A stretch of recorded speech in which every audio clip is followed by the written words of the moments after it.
Vaistingieji augalai. Profesorius daktaras Kazimieras Grybauskas. Išleido Valstybinė enciklopedijų, žodynų ir mokslo literatūros leidykla.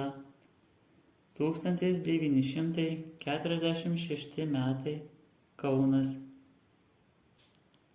Varpo spaustuvė. Pratarmė. Mūsų vaistingieji augalai savo augimo vietovėmis bei veisimosi sąlygomis yra pasiskirstę labai nevienodomis bendruomenėmis. Vieni tų augalų auga tipiškose miškų sąlygose, kiti pievose, smėlynuose, molynuose, dirbamose sausumose, nepaliestuose pelkynuose ir kitur. Vien tik miškų augalijai priklausančių sumedėjusių vaistingų augalų mūsų krašte yra palyginti nedaug rūšių. Vienos jų yra visur plačiai žinomos mokslo medicinoje, įtrauktos ir į mūsų farmakopėją, kitos tik tai kai kuriuose kraštuose įtrauktos į farmakopėjas, o trečios daugiau ar mažiau yra vartojamas vien tik tai liaudies medicinos reikalams. Esti dar ir taip, kad kai kuriais augalais mokslo medicina susidomi ir juos ištyrus pripažįsta vertingais tik tada, kai tuos augalus bevartodama liaudis jau gerokai išgarsina. Čia yra trumpai aiškinami ne tik farmakopėjiniai, bet ir liaudies vartojami mūsų miškų sumedėję vaistingieji augalai. Vien tik tai pagal vidinius požymius yra gana keblu nustatyti griežtą ribą tarp visų sumedėjusių ir visų žolinių augalų. Todėl, kai kam gal atrodys keista, kad pavyzdžiui mėlynės ir panašus maži augaliukai čia yra priskiriami taip pat prie sumedėjusių augalų.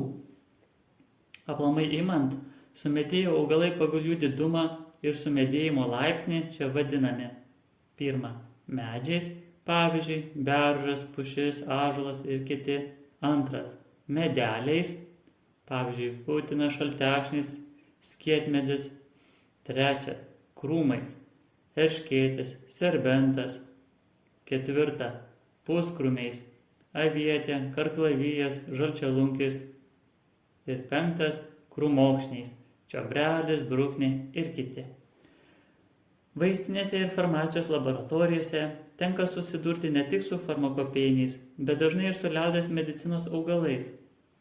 Tarp šitų dviejų augalų grupių, žiūrint iš oficialiosios pusės, yra tik tai tas skirtumas, kad į farmakopėją įtrauktus augalus kiekviena vaistinė privalo būtinai turėti, o liaudies vaistingųjų augalų laikymo reikalą sprendžia pats vaistininkas. Vis dėlto paprastai vaistinėse nefarmakopėjinių augalų esti net žymiai daugiau kaip farmakopėjinių. Taip yra dėl to, kad nemaža nefarmakopėjinių, tai yra liaudies vaistingų augalų, naudoja ne vien tik liaudis, bet ir mokslo medicinos atstovai.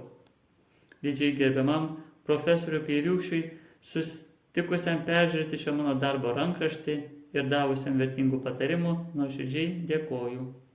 Autorius.